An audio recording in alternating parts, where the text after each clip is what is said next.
With Metal Gear Solid Delta Snake Eater just around the corner, Konami will surely hope to bring back veteran players who have been with the franchise since its early days. However, it could also be hoping to rope in a younger generation of players who may not have been around to enjoy the original games. With vastly improved visuals and a gameplay loop that aims to recreate the magic of the original game as much as possible, while adding current-gen improvements to it, it's a remake that could very well bring Naked Snake, or Big Boss as he would later be known, back into modern gaming's mainstream. However, Naked Snake's early days were shaped by a character whose ties to him are what made his adventures as thrilling as they were. That character is none other than the Boss, whose childhood and her subsequent time with various historical military organizations are as fascinating as her role in Snake's origin story in Snake Eater. So, to that end, we thought it would be a great idea to bring you a recap of her incredible yet poignant origin story. The birth of a legend. The Boss brings both brains and brawn to the table whenever she makes an appearance in Metal Gear Solid 3.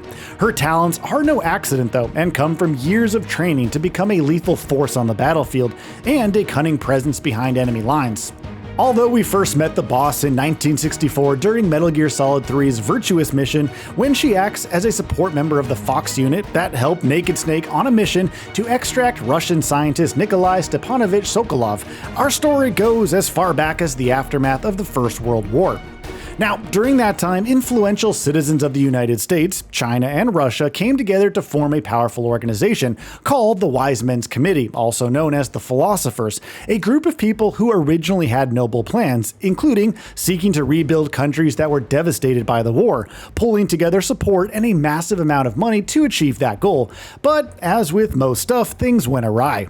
The group lost its vision, and disagreements arose amongst the circle of their high-ranking members as they sought funds to create a new world order.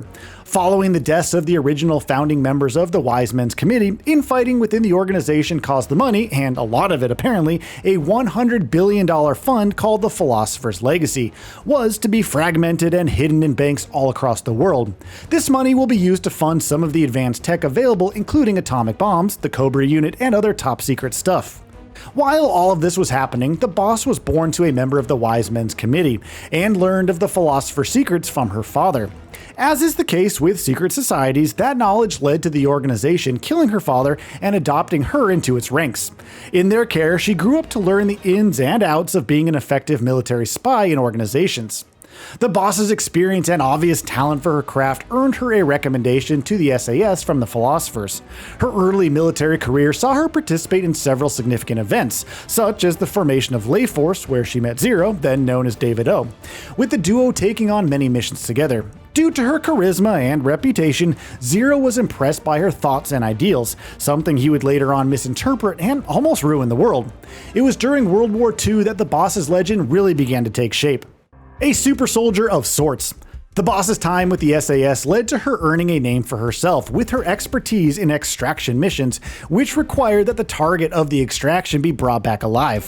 Think of Venom Snake's extraction of Kaz Miller in The Phantom Pain, and yeah, missions like that we think of.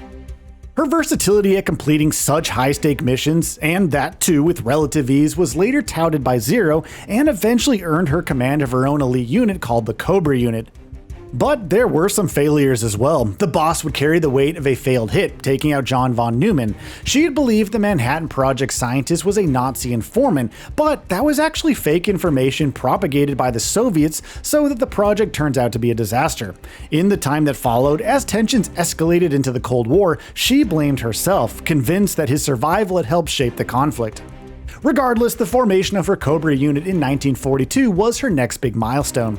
This elite group of soldiers, consisting of the fear, the pain, the sorrow, and the end, in addition to herself, codenamed the Joy, saw her build up her reputation as a commander whose strategic prowess was without compare, while her loyalty to her unit and nation remained uncompromisingly steadfast.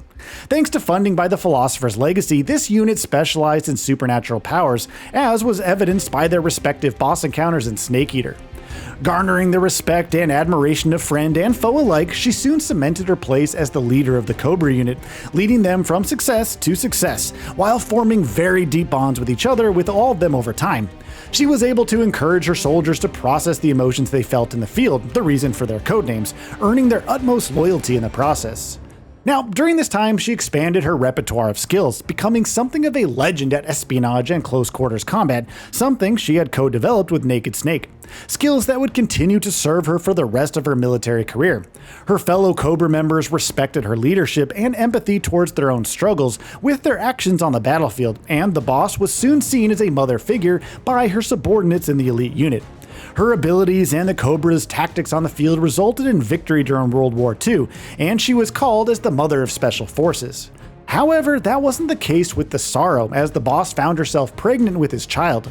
The boss and the Sorrow then joined the other Cobras in Normandy. However, things took a tragic turn for the legendary operatives, as the events that transpired there led to her newborn child being taken away by the philosophers.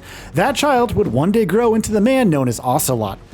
While this was taking place, a microfilm containing details of every transaction related to the Philosopher's legacy came into the possession of Boris Volgin, a high-ranking Russian intelligence member, causing the boss to disband the Cobra's unit altogether. The money would later be inherited by Volgin's son, Yevgeny Borisovich Volgin, who plays a major role in the events of Metal Gear Solid Delta Snake Eater. The missing funds caused a lot of tensions between the three factions of the Philosophers, the mistrust between them causing the Cold War to take place. In 1951, she was chosen to witness the raw power of mankind's most devastating weapon during atomic testing in the Nevada desert.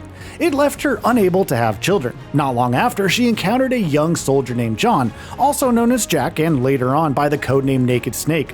Their connection was immediate, but by late 1950s, with Cold War tensions rising, the USA president himself reassigned her to a mission. The mentor will have to leave her apprentice, but for the boss, things were only beginning to heat up. A clash of loyalties. The next big chapter of the boss's life before the events of the game takes us to the space race between America and Russia. By this time, the Philosopher's legacy was firmly in the hands of Yevgeny Borisovich Volgin, who was already setting events of the game in motion, while the American, Chinese, and Russian factions of the Philosophers continued their conflict. But for the boss, it was business as usual, as she was recruited by the then president of the US to plant a spy among the Russians' ranks in order to tease out secrets related to their space program. However, the CIA's reluctance to assist her with her task caused her to tap into the Philosopher's network of spies, with a faction of the Russian branch that was unhappy with the government becoming her means of achieving her goal. However, the CIA began to take credit for her work. For some odd reason, discrepancies in the information being supplied began to crop up.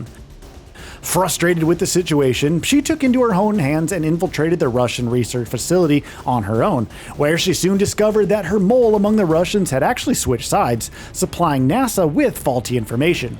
She also uncovered that the mole's CIA handler was siphoning off the money being used to pay him, causing him to shift his allegiances. The boss would convey these discrepancies to NASA, but the CIA did not take her discoveries well, choosing to discredit her and her findings. She was forced to bear the brunt of the fallout, even as the American faction of the Philosophers discovered that she utilized the Russian faction to orchestrate the entire affair, and were displeased with her actions. The boss was forced to attempt remedying the situation by traveling to Selenyuosk, Russia, to take down the one responsible for turning the Russian mole in the first place. However, her target turned out to be the Sorrow, who had joined up with Russian intelligence after the Cobra unit was disbanded. With both soldiers being betrayed by their respective factions, the Soviet philosophers gave them an ultimatum. They could either fight to the death or lose their son, who continued to remain in the organization's custody. With one of them needing to die from their encounter for the sake of their child, the Sorrow allowed himself to be shot by the boss, a tragic end for the couple. The loyalty that the boss displayed during these events forms a major part of her personality and plays a key role in the events of Metal Gear Solid Delta. It also brings a lot of nuance to the complicated relationship she shares with her greatest student, who is none other than Naked Snake. Her son, Ocelot, would also come to be an important part of the franchise's narrative, rising up the Philosopher's ranks to make a name for himself. Now, sometime in the 60s, the boss would also go on and become part of the Mercury Project, a top-secret US space mission in which the boss unofficially became the first American to be launched into space. During this program, she would also cross paths with a brilliant scientist, Dr. Strangelove, who, just like Major Zero, had a deep sense of admiration and respect for the boss. While she was in space, she saw the Earth as a single, undivided whole, and all she wanted was for the world to be united as one. Unfortunately, while returning back to Earth, she would face a crash that would put her in a coma. Part of the future. The boss would eventually rejoin Zero and form the Fox unit in 1962. The unit would assist Naked Snake on an extraction mission in 1964, setting off the events of Metal Gear Solid Delta Snake Eater. Many of you are likely well aware of the things that transpire therein, while some of you may be curious to know about her eventual fate. For those of you among the latter, know that her story in the game is as nuanced and complex as her past life. The boss's ties with Naked Snake are among the best parts of the game's explosive narrative, and are well worth experiencing for yourself when the remake hits the shelves. For now, we're going to sit back and patiently wait to dive back into a remake of one of the most explosive chapters of the boss's story. We certainly hope you'll join us. So, what are your thoughts on this? Go ahead and share them in the comments below. And if you like this video, please subscribe to the channel and enable all notifications by clicking the bell icon to get new video updates. We upload every day and would really appreciate your support. Thanks for watching.